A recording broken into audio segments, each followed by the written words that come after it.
So once again, we want to say good evening to everybody, and my name is Joe Deli Carpini. I'm the Science and Operations Officer at the Boston National Weather Service office, and joining me tonight is Bryce Williams, one of our meteorologists and the manager of our social media program. So Bryce, you can say a quick, there you go, quick hello, Bryce. So we'll be with you tonight. Again, I'll be giving the presentation, but Bryce will be monitoring the chat, and hopefully we have some good questions, comments, maybe some thoughts on some past storms as we go through them tonight. So this is the fourth installment, Memorable Southern New England Storms, and we're going to go way back from the 1600s to the 1800s. A lot of these storms were recorded in people's personal weather journals or in ship's logs. So we actually talk about several shipwrecks associated with the storms. So that's how we found a lot of the information, really, and also from our friends at the New England Historical Society. So we have some pictures courtesy of them as we go through. And as we have before, we'll kind of go through a calendar year, start in January and end up in November, December. Just go through 1 month at a time with some of the more memorable storms that we have in our records. So I guess we will get started, Bryce. So this was, January 3rd, 1777. Not so much here in New England, but this was the Battle of Princeton. And it was an overnight freeze in Trenton, New Jersey. That enabled George Washington to flank the British lines over frozen roads, cross their supply lines, and win a short but decisive victory at Princeton. So, why are we including this? Well, this was one of the most consequential battles of the American Revolution and ended up really bolstering the morale and providing great confidence to Washington's soldiers. So it was almost a turning point in the American Revolution. So you can see in the Weather Journal at 8 a.m. it was 21 degrees, fair and frosty.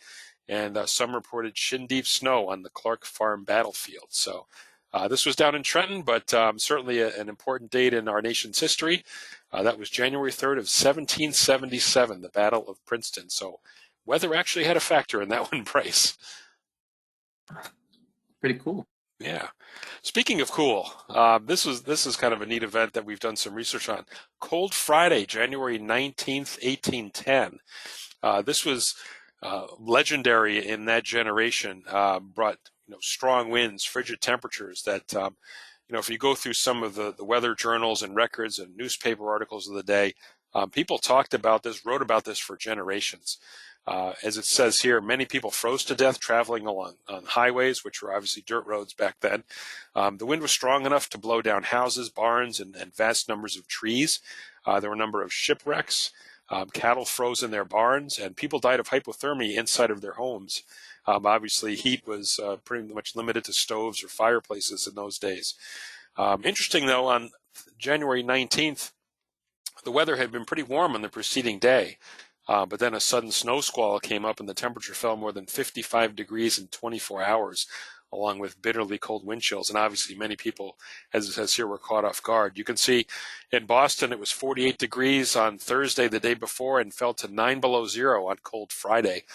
And ice actually formed in the harbor, extended out to Spectacle Island. So that's pretty good, getting that amount of ice that quickly out in Boston Harbor. And in Portsmouth, New Hampshire, another place where we had some temperature information, 54 degrees on Thursday, 12 below on Friday, and 13 below on Saturday. So I would imagine, Bryce, that was an Arctic cold front that caused that rapid temperature. So you must have seen the question. Somebody said, what could have caused that? Yeah, definitely a strong Arctic cold front. Yeah, which are not too uncommon in January and February around here.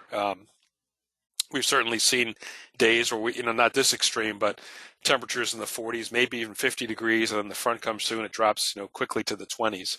But this certainly was a legendary event. So Cold Friday, remember that.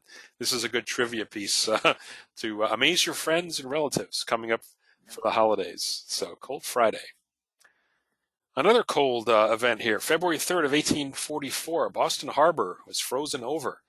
The picture you see here is the Royal Mail ship, steamship Britannia, leaving her dock in East Boston, heading to Liverpool, with 30,000 delayed letters. And in fact, reading some of the history about this, as it says there, the merchants in Boston actually paid for a canal cut on the ice 7 miles long and 100 feet wide so that the ships could come in and out of Boston Harbor. Obviously, it was affecting their business, so it was better for them to pay for the canal cut, get the ships coming in and out.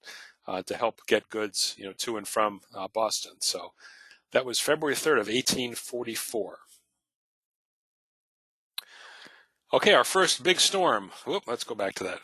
February 11th to 14th of 1899. This was the Great Atlantic Coast Blizzard, and a lot of the storms back in those days had pretty interesting titles like this. So this was the Great Atlantic Coast Blizzard. This was studied by Paul Cosin in 1988. So we have a nice map of the snowfall from that storm.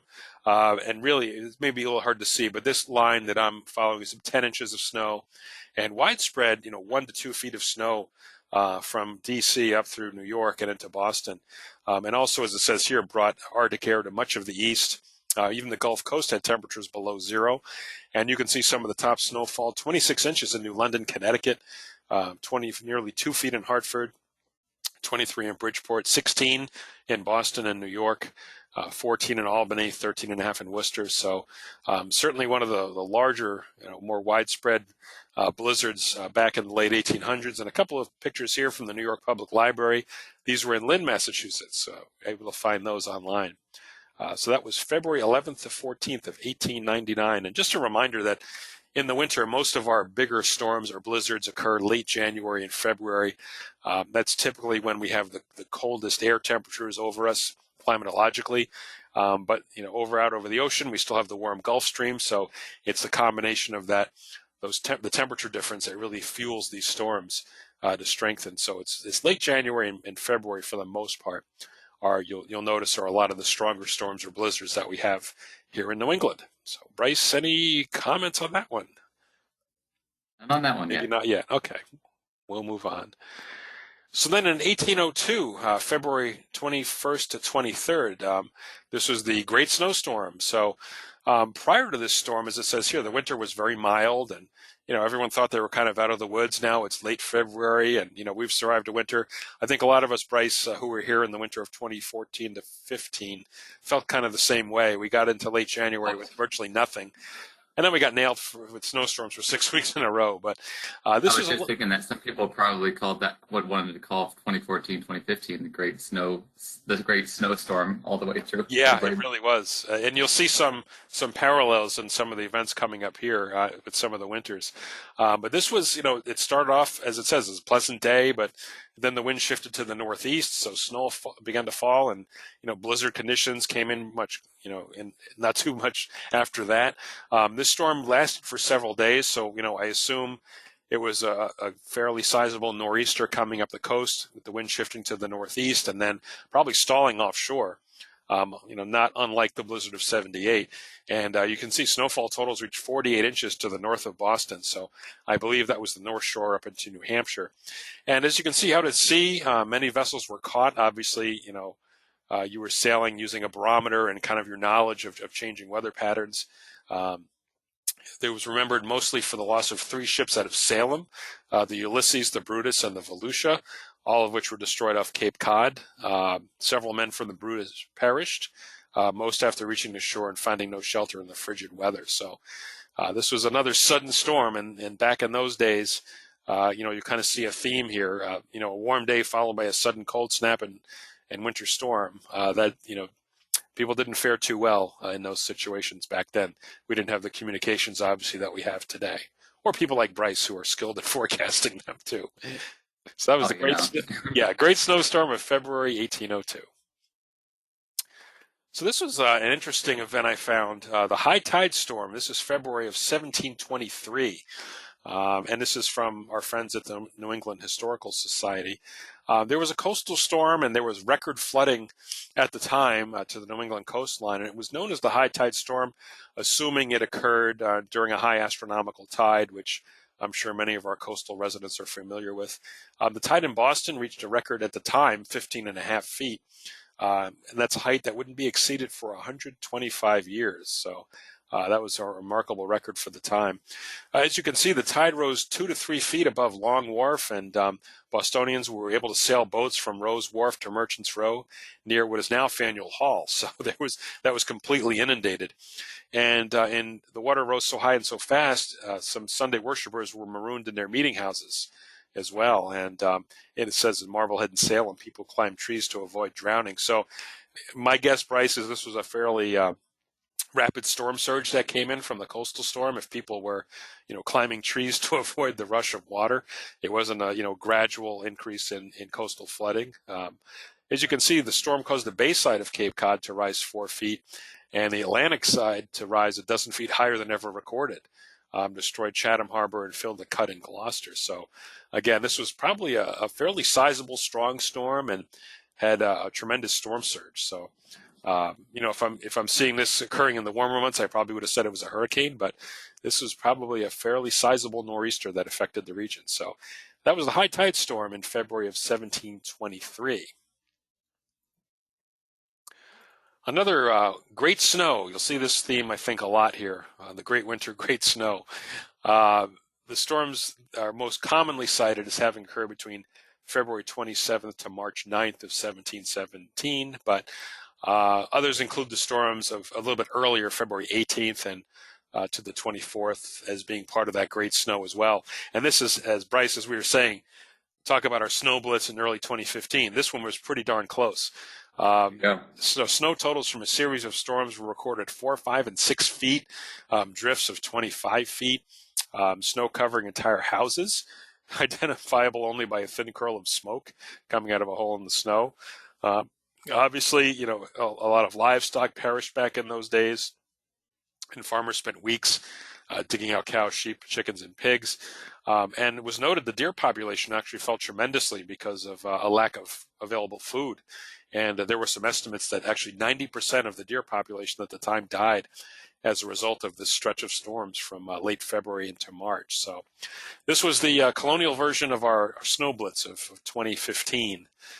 This is the closest thing I could find, but that's pretty remarkable stretch of storms to bring those kind of snow measurements 4, 5, and 6 feet over just a few weeks. So yeah, pretty impressive. Then we have the winter of the deep snow. This was 1747 to 1748, and from weather journals, this was one of the more memorable winters for the colonial period in New England. As it says here, the records indicate it wasn't especially cold, but it was snowy. About 30 snowstorms recorded that winter, and they came storm after storm until there were 4 to 5 feet deep of snow on the ground, which made travel, obviously increasingly difficult. And as listed here, in those times, roads weren't cleared of snow, and no one really attempted to clear the paths. It was just, run over by horse or cart. And if it was too deep for travel, then, people made gaps in walls and fences, and travelers turned their horse into an open field or pasture just to go through. So we do know there was more snow in Essex County, Massachusetts, in the area north of Boston than any other part of New England. There was a measurement there on February 22nd that snow in the woods measured 4.5 deep. And there was really no way of getting around except on snowshoes. So pretty interesting. So that was an active winter. Again, not a cold one, but you don't always need to have a cold winter to have a lot of snow during a particular winter. So the winter of the deep snow, 1747 to 1748. We'll have another winter of deep snow. Yeah. All right. So this was, let's go to some early season severe weather, Bryce. This was March 9th, 1774, tornado on Nantucket. And as it says here, weather journals of the day, several of them actually, reported a brief tornado in Nantucket Harbor. So not far from present day where the Brantpoint Lighthouse is. It destroyed the lighthouse that was there at the times, as well as several barns, shops, and small buildings. And you can see this is from the Massachusetts Gazette and the Boston Post Advertiser here. They said they hear from Nantucket that on Wednesday, the 9th of March at 8 o'clock in the morning. So this was an early morning, what we call sunrise surprise. Most violent gust of wind that perhaps was ever known, lasted only about a minute. Came in narrow vein, and its progress blew down and totally destroyed the lighthouse on the island. And had the gust continued 15 minutes, it is thought it would not have left more than half the building standing in the course it passed. It says we didn't hear much of any persons receiving much hurt, so fortunately it doesn't seem like there were any injuries nor much damage done, but the loss of the lighthouse, which in those days was very considerable to navigation. So in tornado on Nantucket, that was March of 1774. And we don't know much more about the weather that day. Usually these ones we see in the morning, which are fairly common, July, August in our neck of the woods, usually associated with a warm front lifting north during the overnight hours. So I'd be interesting to go back, Bryce, and actually if we could actually find any weather observations, which we probably can't. I'm guessing it was kind of an unseasonably warm air mass heading up toward New England that morning. So interesting. Somebody asked, could it have been straight line winds or a macroburst? It's possible, yeah. Last only a minute. Yeah, there's a mention of a specific funnel, so it's possible. Yeah, it is. That's certainly possible too. Even these days, it's hard to tell if it's a microburst or a tornado. I think, and when I was researching this, that there were some accounts of a swirling, and again, you could have swirling of wind that could be from a microburst too. So, yeah, it's certainly possible that it was a microburst. So I guess we'll kind of never know, but kind of a neat event anyway, seeing early March, this occurring on Nantucket. So, Catherine asks, what weather systems would have caused the 30 storms during the 1747 winter of the deep snows? So for the winter of the deep snows, it probably just would have been a persistent kind of stuck weather pattern. Yeah, and the 30 storms, I'm guessing, were spread out over the entire winter. But sometimes you just get, things just line up just right, and you get into a weather pattern that's persistent with a lot of coastal storms that bring snow. It's hard to say. But my guess is it was some sort of persistent pattern. Think early 2015, where it was just a succession of storms because we had blocking, high pressure to the north over the Maritimes, blocking the storms from escaping out to sea. So that would be my guess if I had to take a guess. Okay. And then Andrew asks, were there any other reports across southern New England on 3/9/1774 of severe weather? Not that I could find. In those days, it's tough. I was able to dig up some old newspapers, but really only the unusual things were kind of reported in those days, unless it was in someone's weather journal. So there were a few journals, people on Nantucket who observed this. So this is where the newspaper article had come from. But yeah, I wasn't aware of anything else that day. Certainly possible there was. But we probably just didn't hear about it. Usually, if something was in New Bedford or Gloucester, where you had a number of ships in there, it would have been recorded where we could have found out maybe something else happened. But not that I know of, Andrew. Sorry, we couldn't find anything else. But interesting case. All right. So then we move on to probably the granddaddy of what I have here tonight, the Great Blizzard of 1888. March 11th through 14th. This was also known as the Great White Hurricane, one of probably the more famous storms of the late 1800s.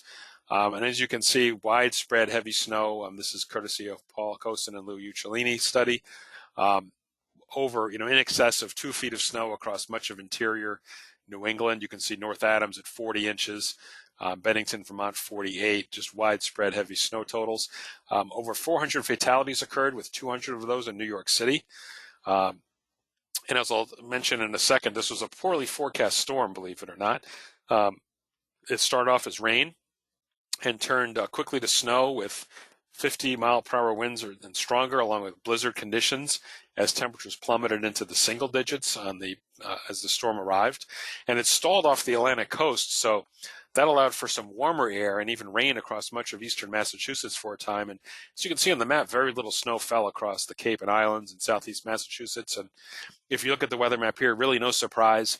The coastal front with it moved pretty far inland, Worcester and into central Connecticut. So you can see more of an onshore easterly flow. I can see a temperature of 35 there at Boston, 37 at Nantucket. So it was warm enough to force a change to rain. And of course, the heaviest snow falls usually just to the west of the coastal front. So we had the heaviest snow, and you can see in the Albany area, it's about 20 degrees on the colder side of the front. So this side, temperatures are teens and 20s.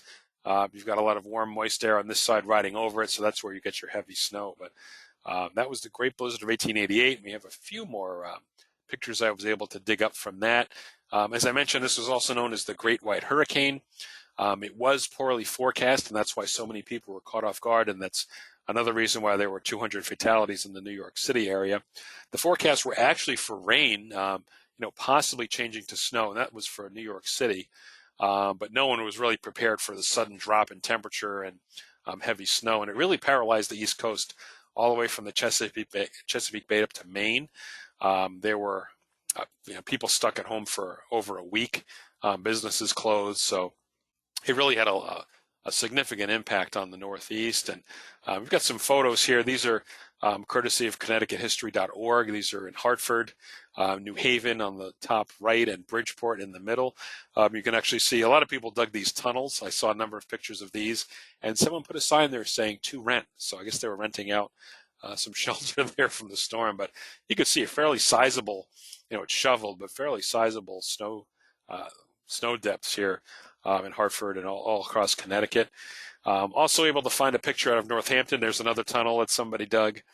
And in downtown Boston from the Boston Public Library, see a trolley just kind of stuck in its tracks and not going anywhere.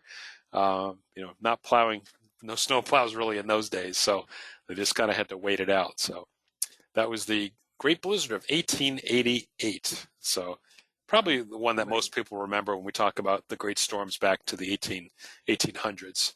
That was probably the biggest one. Any comments there, Bryce? Andrew had a comment. He said, "My grandmother remembered this storm. I also believe because this storm blew down telegraph lines that the decision was made to bury telegraph lines below ground in New York City." He is actually correct. As I was researching this, I did find a picture. I didn't include it, but there was actually a picture of Wall Street, and you can see the telephone poles and the wires just kind of down everywhere. And this, indeed, he is correct, was the reason why they started putting the wires and cables underground after this storm. So that kind of got their attention, I guess, in a good way for the future, but not a good way at the time. So that's correct. Someone said 1888. How much snow in Boston?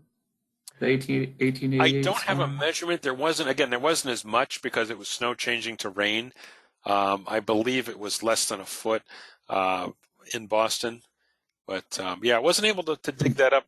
We don't have snow records for Boston's climate until later in the 1800s, I believe, 1891. So we just kind of missed that. And I didn't see anything in the records. Okay.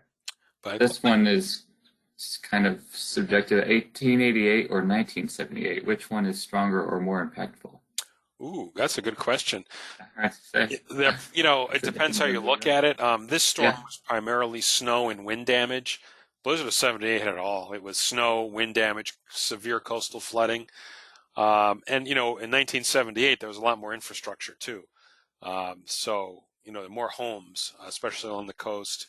The city was more developed, obviously, than it was back in 1888. But if you talk to the residents back then in 1888, probably to them was just as bad or was worse. But, if I'm looking at them, in a comparable fashion, I would probably say Blizzard of 78 just nudges this one out, simply because Boston, first of all, had more snow, but it really had all the aspects of a historic winter storm. Again, the snow, the wind, and the coastal flooding, where it was especially severe with the Blizzard of 78. But both obviously were highly impactful for the time that they occurred. Mm-hmm. So that's a good question, though. But Brian asked. Yep, go ahead. Sorry. Yeah, Brian. A few more questions. Brian asked, did they forecast snow totals back in these times? No, right? Not really. No. Usually it was more general. Snow, rain changing to snow. There really weren't specific numbers put out. Sometimes they would say, if it was a big storm like this and it was able to be predicted, heavy accumulation. It was more in general terms then. There really were no numbers given. Speaking of which, somebody said, was this storm poorly forecast because the forecaster did a poor job, or were there other reasons for the poor forecast? Back in those days, there first, no computers to help you out, no satellite, no radar. How you really forecast. So really, there were observations taken several times a day all across the country, and weather maps were drawn and sent via teletype. So, the forecaster would know. We generally knew that weather traveled west to east, or in the wintertime, these storms came from south to north. So a forecaster, say in Boston or New York, would be looking at the weather in Washington, D.C. that morning and saying, okay, hey, it's snowing down there, and I've got, oh, look, my winds are northeast, and then they'd look at the barometer. The barometer's going down. So there were very general things they could forecast that way. You know, even now, you know, Bryce and I can tell you forecasting rain versus snow can be hard sometimes too. But you know, in those days it was okay. You know, maybe the day before it was a fairly mild day, as we know. So, you know, if say it's in the 40s and we've got a storm coming up, okay, it's going to be rain. You know, maybe changing to snow because we know it's cold out near Syracuse or Buffalo, so there's some cold air coming in, maybe behind the storm or with the storm. But yeah, you were pretty much flying blind. You didn't have very much data to work with. It was rules of thumb based upon maybe the barometer or the weather map, or you know, looking at the conditions you would know upstream from teletype. That was about it, or telegraph, I should say. So yeah, not the easiest thing back then. But so yeah, some forecasts were definitely wrong, and this was one of them, unfortunately, that had really high impact. Uh, Versus some of the others where, you know, they were a little bit better predicted. But, you know, even into the early 1900s, the same thing held true. It really wasn't until the 60s and 70s where we started to have radar, satellite, and then the early computer models where we, you know, started to have some idea. And in fact, as we mentioned, the blizzard of 78 actually wasn't too bad of a forecast. One of the computer models did a very good job with it. So, but yeah, back in those days, it was certainly harder than it is today. A great question.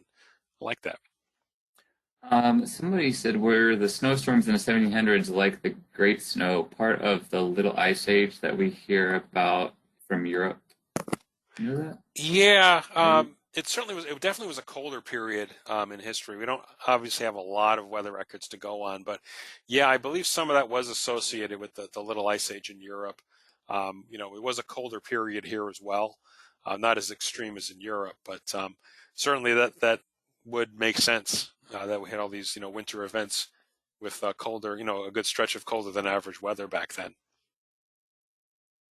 In our Southern New England weather records, does it show or do we know what winter storm had the lowest BP? Oh, barometric pressure. Um, Yeah, oh, okay. I was like, what is BP? yeah, not really. And I'm trying to go back to this map to see if I can. You can kind of see. And this is in inches, so you know, 29 inches of that's pretty low.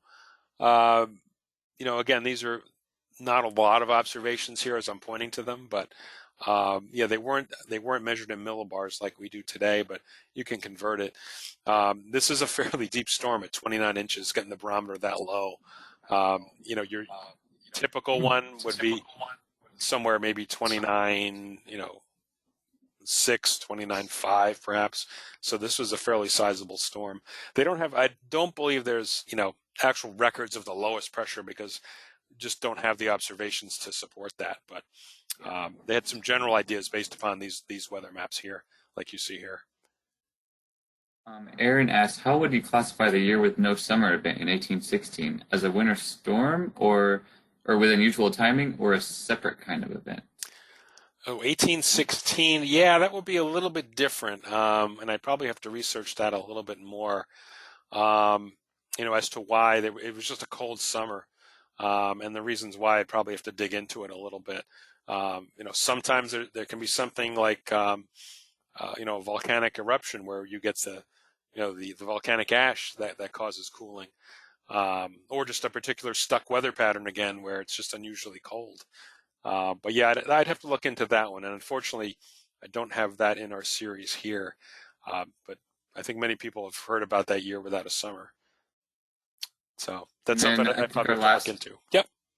our last one for now. How does the climate in 1774 compare to today's climate? Oh, it's definitely temperatures were cooler from what we can see. Um, you know, precipitation wise, you know, not as wet as now, but that's just, believe it's just a slight difference. Um, but it was definitely the temperatures were definitely cooler. Now, you know, remember back in those days, um, you know, there wasn't as much, you know, climate change aside, I won't even go into that. Uh, Look at the landscape then. You know, smaller urban areas. You don't have suburbs like we have. We don't have buildup of, you know, other areas. A lot of areas forested. So if you look at a lot of the low temperatures, say records, say for Boston, a lot of them were in the late 1800s or early 1900s, before the urbanization or then urban sprawl really got underway. So yeah, I would, just anecdotally cooler, and a tad average, drier. The average precipitation annually was a little bit lower than it is today, but not by a great amount. If we talk about the climate change, yeah, the temperatures are warming. The thing we're noticing in New England is more of a rapid increase in the number of heavy precipitation events. So, meaning half inch or more of rain or liquid equivalent or greater. So we're seeing more of those over the past 20, 30 years for sure. So good And the questions. last thing, Yep. last thing, some couple people have mentioned that in 1815 Mount Tambora erupted, so there could have been a lag into the chill of 1816. Correct. Yeah. So, Yeah, and that makes sense. Usually when I hear, year without summer, it's almost always volcanic, something volcanic. So that is probably it. Thank you for that information. Yeah, perfect. All right. So just a couple more things here in the blizzard of 1888. I was able to dig these up courtesy of Yankee Magazine. And you can see back in the day, these are, Bryce, these are better than the snowfall maps that we provide now, really. I like this. Actually, there you go. 12 inches. Yeah, 12 inches in Boston. So there's your total. 8 inches in Providence, 6 on Block Island, and 2 on Nantucket. So I believe this was snow to rain in the Boston Providence. Worcester at 32, Hartford 36, New Haven 45, and New York City looks like 21. So yeah, pretty good snowfall. And then you can see these locomotives here. This is in Naugatuck, Connecticut. Pretty much buried and had to be dug out from the storm. So some neat historical stuff. All right, so another good storm we'll spend a couple of minutes on here. This is the Lighthouse storm, also known as the Minot's Light storm. This was in April of 1851. This was a strong nor'easter that hit the coast and destroyed the original Minot's Ledge Lighthouse. So we'll get to that in a second, but you can see in Provincetown, many wharves and salt mills were swept away. In Boston, the water was 3 to 4 feet deep in the wharves. Salem Harbor, several vessels were thrown ashore. In Deer Island, the storm surge was so great that nearly the entire island was covered by water. That's pretty impressive. So talking about the Minot Light, for those who may not be familiar, it's just off the coast of near Situate.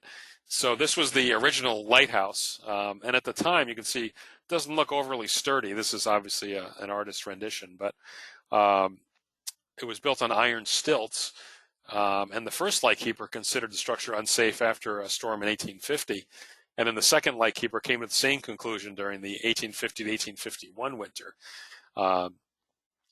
And during the Minot's Light storm in 1851, the lighthouse actually fell and the 2 assistant lightkeepers perished. The last thing that was heard from them was the lighthouse won't stand over tonight. She shakes 2 feet each way now, so we're getting battered. Imagine the seas had to be at least 20 feet or higher, 20 to 30 feet easily. But that took down the original Minot's Light back in 1851. And then we do Minot's Light Take 2, which is the present-day lighthouse. It's built out of solid granite, 114 feet high, became operational in November of 1860, and it's still standing today. So Bryce looks a little bit sturdier than the original one, I would say, huh? And it's I feel safer in that. and it's held up pretty well since 1860. So it's taking quite a beating, but it still stands today. All right, going to some other events that may not be as well known. This is May of 1874, the Mill River Dam disaster. This was in western Massachusetts. The Mill River Dam, it collapsed. It killed 139 people and wiped out 4 towns in western Massachusetts within 1 hour.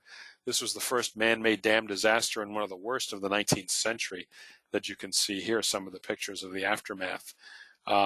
And I was looking to see, was there heavy rain or was it just, I believe it was just a dam failure. There wasn't any, like 5-6 inches of rain or anything like that. It was just the construction of the dam gave way and wiped out 4 towns within an hour. That's pretty remarkable. So that was May of 1874. Okay, let's go into some of the summer here. July of 1680, Cambridge, Mass. Tornado, and many consider this to be the first written record of an actual tornado in what is now the United States. So congratulations to our friends in Cambridge. And this had several eyewitnesses, and I have one of the quotes here. One of them wrote that a thick black cloud in a continuous circular motion, there we go, produced a great noise in the process of tearing down trees and picking up bushes, trees, and large stones. And unfortunately, John Robbins, who was a servant, was killed by the storm, and he was considered to be the first recorded tornado victim. So there were actually several eyewitness reports of this that all mentioned swirling or circular motion. So it's pretty, confidence is pretty high that this was actually a tornado back in 1680. And again, probably the first written record of one in the United States. So I guess we say what, Bryce? Take that, Great Plains. We got you beat. Yeah, seriously. First one. Yep, so that was in July of 1680. So moving on, this was July of 1759. This was in Leicester, Mass. This tornado was reported by John Winthrop, who was a direct descendant of Governor Winthrop, who called it a terrible whirlwind. This uprooted many trees and proceeded toward a farm.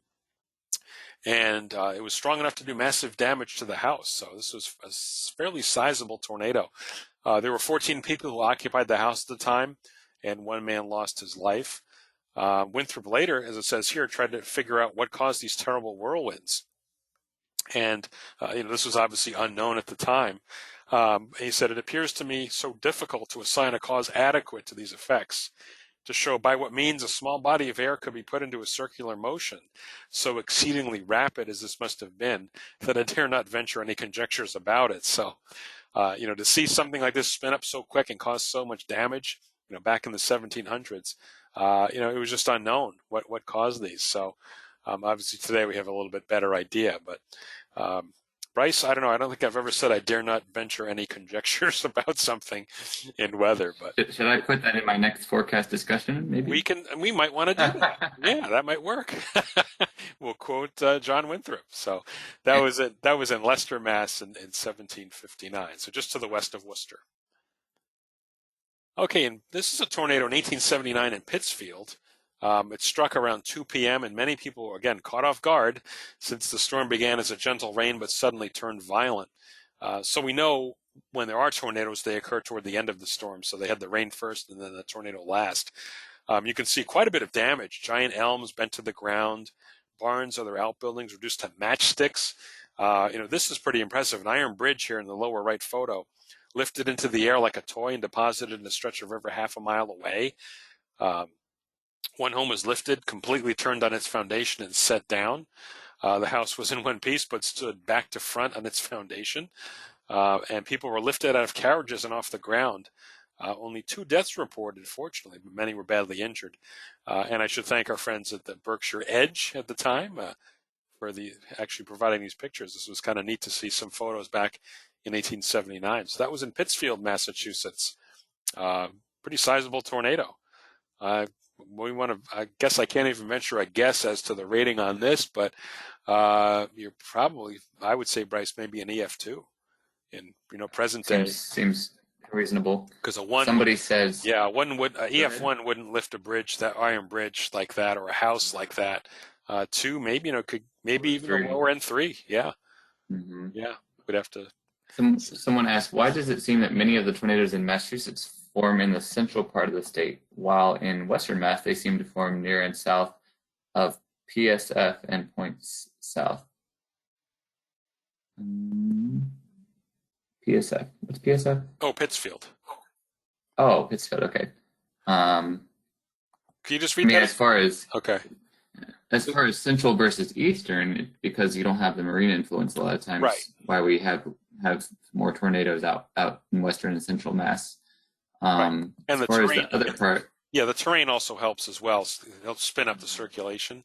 And was with the valley and the mountains. Yeah, the second. Yeah, they said while in Western Mass they seem to form near and south of Pittsfield and point south. So okay, I don't know. I mean, yeah. So I mean, it's Western Mass, Western Connecticut primarily, because you don't have that marine influence. While south and east of there, it's you can certainly have them, but they're less common than in the western parts of both states, if that makes sense. So I hope that answers the question. If not, I mean, feel free to shoot something else into the chat.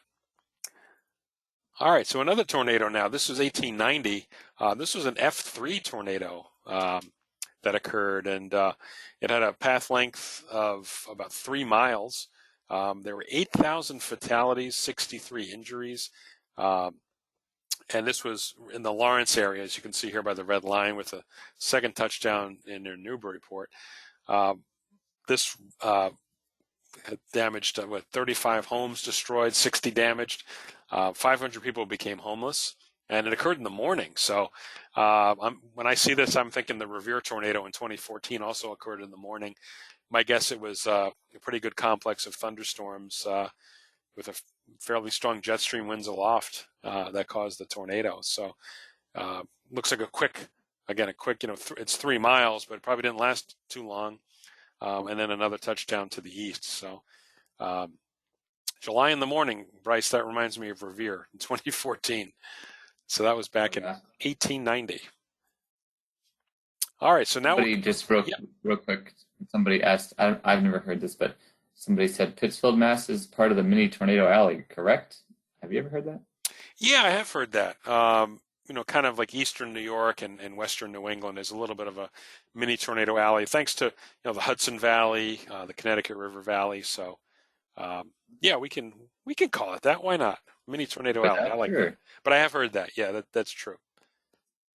All right, speaking of tornadoes, let's talk about the second deadliest tornado in New England. This was August 9th, 1878 in Wallingford, Connecticut. This struck Wallingford, killing 34 people, injuring 100 others, and completely destroying 30 homes. It started out as a waterspout over a dam on the Quinnipiac River, believe it or not. Had a short path length of about 2 miles and 600 feet wide. So not a huge tornado, but certainly one that caused a lot of damage. And we've got some damage photos here, courtesy of the New York Public Library. You can see, just obviously the construction wasn't as sturdy as it is today, but really just complete devastation. Houses flattened, trees snapped, uprooted. So that's pretty interesting. That was August 9th of 1878 in Wallingford, Connecticut. And a few more. These are artist renditions, actually, just showing some of the damage. Again, roof gone, house destroyed, another house pushed over, trees, uprooted, snapped, just quite a bit of damage. All right, now on to some things tropical. We're into August. So this was 1778, known as the Rhode Island hurricane. This was a hurricane that passed near the Virginia coast into North Carolina, and then was next detected in Rhode Island. So it was offshore and then apparently made landfall there. And historical significance, too. This prevented a major naval battle between the British and the French during the American Revolution because of the stormy conditions. And I did find one account from the Martha's Vineyard Gazette. Speaks of a great gale and rainstorm which caused terrible destruction of trees and injured the corn more than had ever been known, producing the greatest scarcity of bread ever known in New England. So this was back in 1778, the Rhode Island hurricane. Now going back to our tornadoes, this was the earliest known tornado outbreak. Again, we'll take credit here in southern New England. This was August 15th of 1787. We know of at least 5 tornadoes. These were the most significant damage. You can see there were a number of them. At least 5 tornadoes causing significant damage in New Hampshire, Massachusetts, Connecticut, and Rhode Island. 1 New Britain to Coventry, Connecticut. 2nd Killingly, Connecticut to Mendon, Mass. Another northeast of East Windsor, Connecticut. 4th from Northborough to Framingham in Mass. And the 5th in Rochester, New Hampshire. So some of these had pretty good path lengths, 20 miles, 5 miles, 8 miles. Those are pretty good tornado tracks for here in New England. Many injuries, but only 2 fatalities, since most of the tornadoes passed through largely uninhabited areas. But as you can imagine, the tree damage was described as very extensive. So we credit Tom Grzoulis and David Ludlam for this information from their book. But this was the earliest known tornado outbreak in the United States. So, Bryce, we'll take credit here in New England for that too. How's that sound? Any credit we can get for tornado stuff. Why not? All right. Many people probably have heard of this, the Great Colonial Hurricane of 1635. This was August 25th. This was perhaps the strongest hurricane ever known to strike southern New England.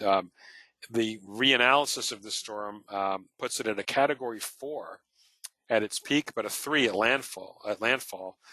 Pressure believed to be less than 930 millibars. On its track to the west, remember the greatest storm surge in wind is typically to the east of the track, so the maximum surge was roughly 20 feet in Buzzards Bay, which is something we have never really seen. So the hurricane of 38, peak winds of sustained winds of 135 miles per hour. Obviously, widespread damage, still noted, 50 years later. And at the time, the governors of the Massachusetts Bay and Plymouth Bay colonies described very high winds, along with storm surges of 14 to 20 feet on the south coasts of Rhode Island and southeast Massachusetts. So you can see, if you can see here a little bit, it shows some of the surge, 20 feet in Buzzards Bay, 6 to 8 feet on Nantucket Sound, up to 12 feet, 12 feet in Narragansett Bay. So very large storm surge from the Great Colonial Hurricane in 1635. This is probably one of the more well-known colonial storms. Now, as we get into September and October, we'll see many of these storms referred to as the Great Gale or the September Gale, the October Gale. This was the September Gale of 1821, and kind of a reanalysis of this was done by the Weather Prediction Center. This was also known as the Long Island Hurricane. It was believed to have been a hurricane, Category 3, making landfall in the Mid-Atlantic. The majority of the damage was here in the Virginia and Delmarva Peninsula, also on Long Island. But it also led to downed trees and damage to buildings in Connecticut and Massachusetts when it moved further inland. And a resident there, William Redfield, observed the tree damage pattern face different directions in different parts of the state and was the first to surmise that these gales were actually vortices rather than straight line winds, changing the way that these storms were understood. So a couple of quick facts: the central pressure was down to 965 millibars and the highest sustained winds 135 miles per hour. So that was the September Gale of 1821. Then we had another September Gale. This was 1869. It made landfall in western Rhode Island as a Category 3 hurricane, only one of 3 hurricanes to do so, along with the 1938 hurricane and Hurricane Carol in 1954. Carol, again, the last major hurricane to strike our region. This produced a storm surge of 8 feet in Providence, but fortunately struck at low tide, so flooding was minimal. It downed trees and produced severe wind damage to the west of Boston, and all telegraph lines were cut between New York and Boston from this storm. Also capsized a schooner, killing all but one of the 12 crew. And you can see, I found this clipping from the Vineyard Gazette talking about the Great Gale. It was the most fearful blowout seen since the historic gale of 1815.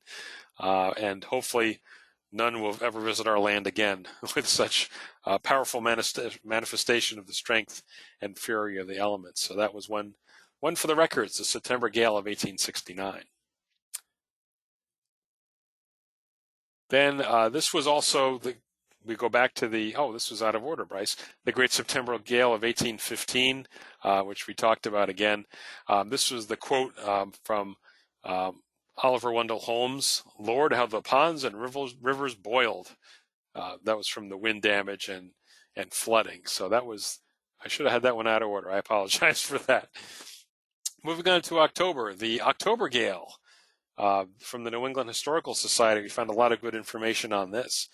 On the North Shore of Massachusetts, as many as 40 vessels, mostly fishing schooners, were lost. The beach from Chatham to the Highlands was strewn with the parts of 50 wrecks. 18 vessels from West Harwich were destroyed.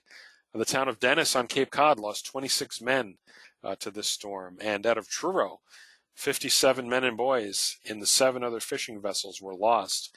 And in fact, today there's an obelisk in Truro which commemorates the victims of the October Gale that you can see. But the quote here: "The ocean roared as though with an unbridled madness, and its waves ran mountain high, throwing their spray far into the sky and forming a majestic yet fearful sight." So that was the October Gale of October 3rd, 1841.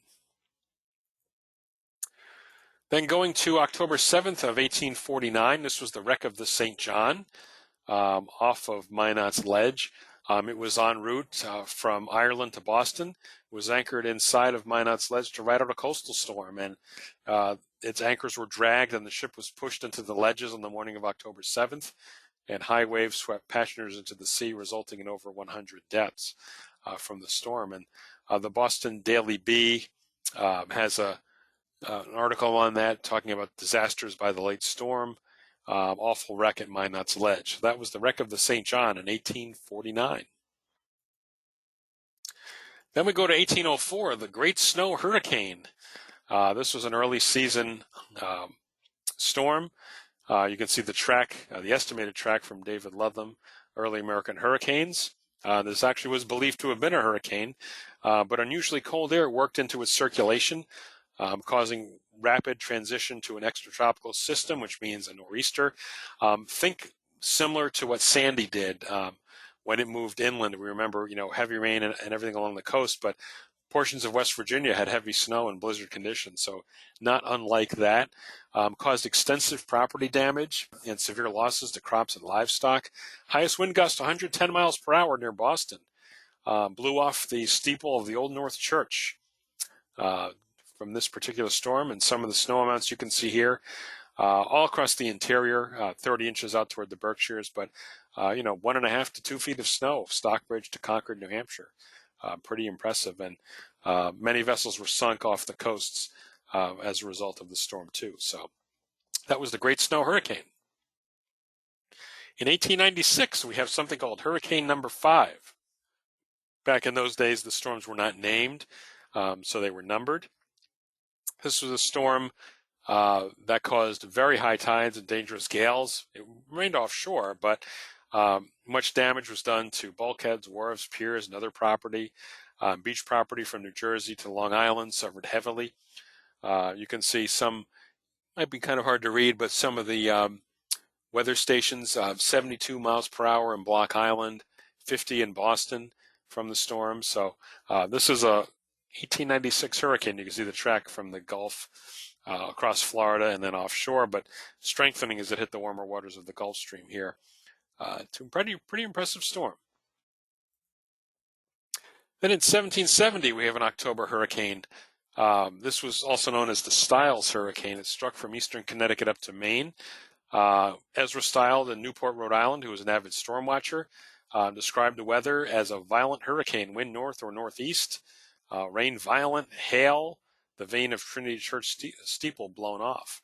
And there was major coastal flooding in Boston, which was said to be the highest since February of 1723. And Captain John Montresor in Boston Harbor reported that sentry boxes were carried away, chimneys downed, wheelbarrows, framework, and timber were scattered. And in Cambridge, John Winthrop noted a pressure of 28.96 inches, which is just under 981 millibars on the 20th. So this all courtesy of David Ludlam's book, Early American Hurricanes, but that was known as the Stiles Hurricane in 1770. In 1761, we had the Southeast New England hurricane. The track of the hurricane is in question, but it's believed to have sideswiped the region, with the center remaining just off of Cape Cod. Most of the damage was from strong northeast winds, which would make sense for an offshore storm. A lot of damage to homes, barns, and trees, and especially Rhode Island and southeast Massachusetts.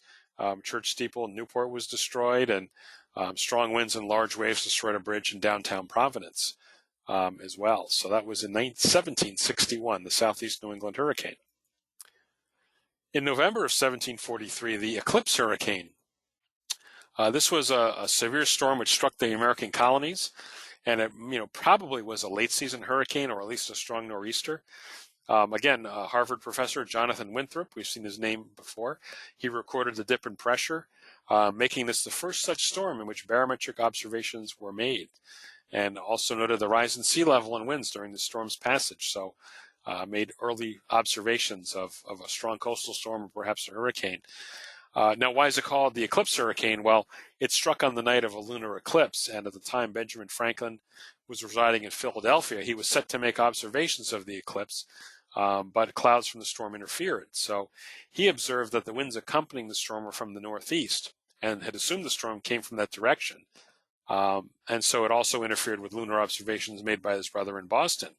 But he was surprised to later find that the eclipse had indeed been visible in Boston, and the storm struck there hours afterwards. So, as you can see below, because of this, he began to gather more data, and years later was able for the first time to document the movement of storms in the northern hemisphere from either west to east or south to north. So this was the beginnings of actually tracking storms, both from pressure from John Winthrop and from a track standpoint from Benjamin Franklin. So that was in 1743. In 1888, the November Gale. This was a particularly devastating storm. 15 to 20 ships wrecked between Scituate and Boston. Most notably, the Allentown.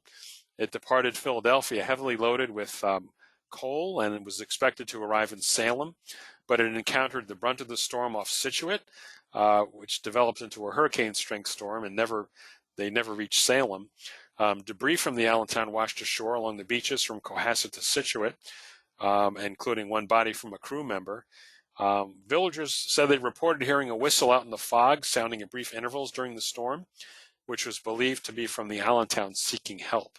But no one was able to offer assistance. So that was the November Gale of 1888. And we're going to wrap up. This will be the Portland Gale. Again, probably one of the more notable storms of the late 1800s that many of you probably are familiar with. This was a powerful storm that brought heavy snow to New England as well as strong winds. The storm surge in Cohasset Harbor was 10 feet with hurricane force winds at Nantucket. As you can see, heavy snow across the interior with upwards of 12 to 20 inches. It's known as the Portland Gale because of the SS Portland, which left Boston around 7 p.m. on November 26th, and it sunk just outside of Mass Bay around 9 a.m. on the 27th, with 192 lives lost.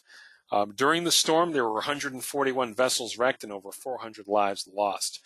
And you can see a reanalysis of the storm, 8 p.m. on November 26th. It was off the mid-Atlantic coast and strengthened rapidly as it headed toward the Gulf of Maine the next morning. We've got a little more information, a couple of pictures actually. This is the pilot boat Columbia, which was ashore in Scituate, and Henry R. Tilton. On the right, another ship washed ashore. So from a forecast standpoint, we found some information. Captain Blanchard of the SS Portland actually visited the Weather Bureau in Boston before heading out to sea, and phone calls between company headquarters were made between Portland and Boston.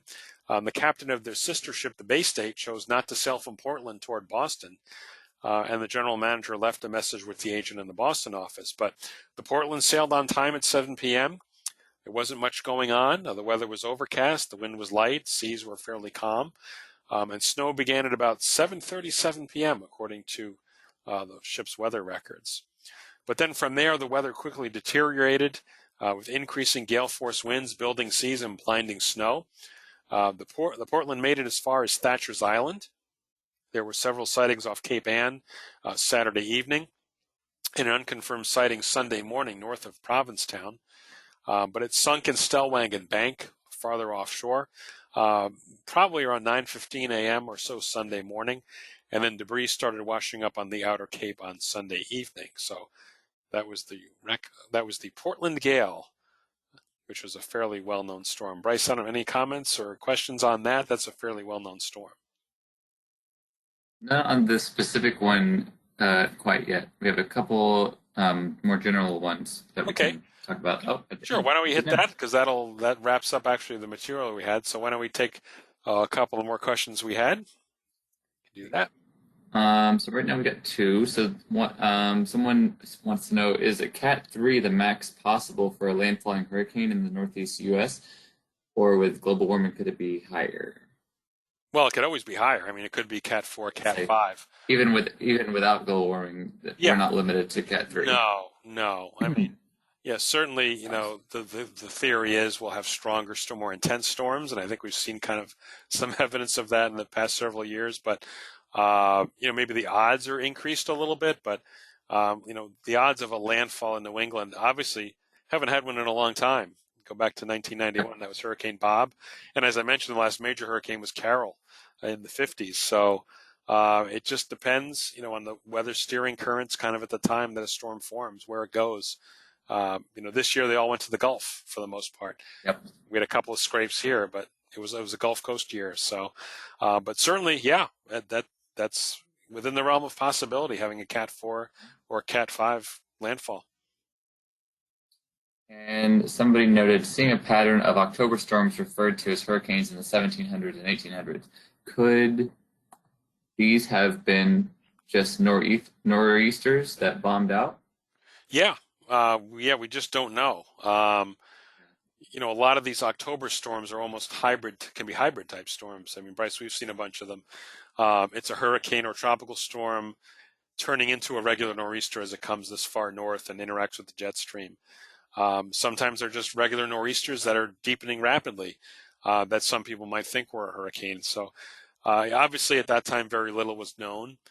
So we kind of have to look at what we have, the reports we have and the information and kind of make an educated guess. But yeah, in some cases, they probably were just, early season nor'easters that were fairly strong. And then Brian just asked, how far back do our records go for accurate climate data? For accurate climate data, well, most of the weather records in New England are reliable. You could say the late 1800s, I think, early 1900s for the most part. From there, we're looking at weather journals. And research has also been done on taking core samples, not just from looking at trees and other vegetation, but core samples in the ocean, in the sediment, which can show changes in climate as well. So there's been a lot of work done on that front. But if you're talking about reliable weather records, I would say you're looking at, in our region here in southern New England, late 1800s to the early 1900s, depending on the city.